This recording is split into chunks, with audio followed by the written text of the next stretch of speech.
Let's now get you some news from South Africa, where at least about 7 people have been killed in the last 24 hours in shooting incidents linked to a taxi rivalry in central Johannesburg.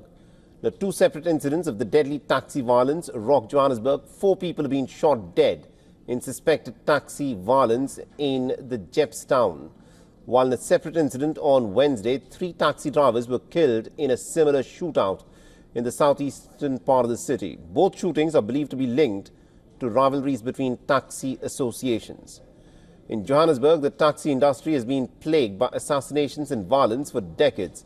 This as minibus taxis are the main mode of transportation for a majority of the South Africans. South Africa has a high murder rate that averages to almost 75 killings a day. These murders are largely attributed to the long-running taxi wars in Johannesburg. To give us more updates on this, we're joined by our correspondent Calden Ong, who's joining us from Johannesburg over the phone line. Calden, what is this taxi rivalry all about, and why was it so deadly? Is this something that happens regularly in Johannesburg? Saleh, taxi violence actually, not just in Johannesburg, but throughout the country, across the country, actually remains a significant problem. It is fueled by competition over routes and also leadership battles within taxi associations. As you mentioned in your read, that this taxi war or turf war is nothing new to South Africa. People have been experiencing this since the late 1980s, and it's still going very strong. As per authorities, they say the taxi violence has recently been increasing in various provinces like KwaZulu-Natal, Gauteng, where Johannesburg is, also Eastern Cape and Western Cape. So it's a problem that is being faced by all the provinces across the country. And today's incident, actually, as you mentioned in your read, is the second incident in a week. A number of people, those shot and dead, has risen to 7. So far, there's been no new updates from the authorities. As of 11 a.m. this morning, police have said no arrests have been made, but they have been able to identify the vehicle used by the suspects. Saleh, also, yes.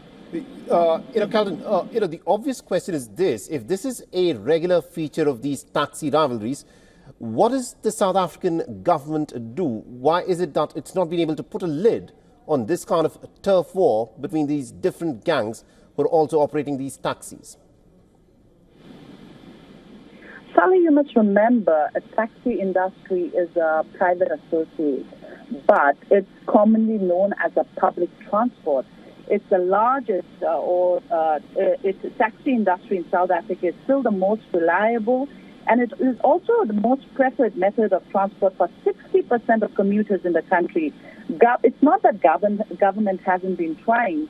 In fact, South African police services have established a separate entity itself to, investigate these murders, this fight, this taxi rivalry.